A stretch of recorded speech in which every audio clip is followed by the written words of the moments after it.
Baik, mari kita berikan tepuk tangan yang meriah kepada Kombes Pol Dr. Reynold EP Hutagalung, SESIK MSI MH. Dan mohon izin berkenan untuk tetap tinggal di tempat kepada Kombes Pol Dr. Reynold karena selanjutnya akan diserahkan penghargaan sebagai orator dalam pelaksanaan yudisium oleh Kalem Diklat Polri. Berkenan kepada Kalem Diklat Polri untuk menyerahkan penghargaan, kami silahkan. Kalem Diklat Polri memimpin upacara yudisium bagi peserta didik Sespimti Polri Dikrek ke-34 gelombang 1 dan Sespimen Polri Dikrek ke-65 gelombang 1 tahun ajaran 2025. Kegiatan yang berlangsung dengan hikmat ini dilaksanakan di Gedung Utario Suryawinata, Kompleks Lemdiklat Polri, Jakarta. Upacara yudisium ini menandai berakhirnya pendidikan formal bagi para peserta didik dan menjadi simbol kesiapan mereka untuk menjalankan tugas kepemimpinan di Polri. Dalam sambutannya, Kalem Diklat Polri menekankan pentingnya implementasi ilmu yang diperoleh selama pendidikan dalam melaksanakan tugas pengabdian di institusi Polri dan masyarakat.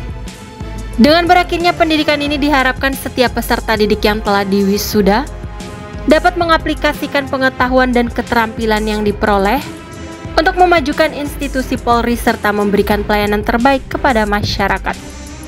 Menariknya, dari sekian perwira yang mengikuti pendidikan Sespimti Polri dan Sespimen Polri tersebut, terdapat beberapa putra Batak yang meraih penghargaan terbaik. Lalu siapa saja mereka? Langsung saja simak ulasannya berikut ini.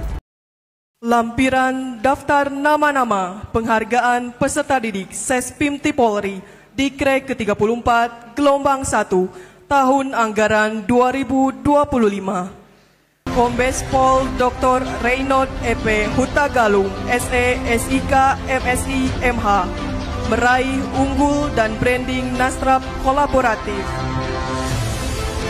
Kombes Pol Edi Suranta Sitepu, SIK MH, meraih unggul.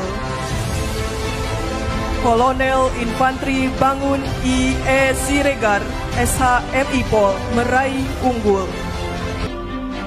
Kombes Pol Napitupulu Yogi Yusuf, SHSIK, meraih branding Nastrap Komitmen. Kombes Pol Febi Dapot P. Hutagalung, SIKMH, meraih mental kepribadian. Kombes Pol Nasrun Pasaribu, SIKMH, meraih penghargaan komunikatif.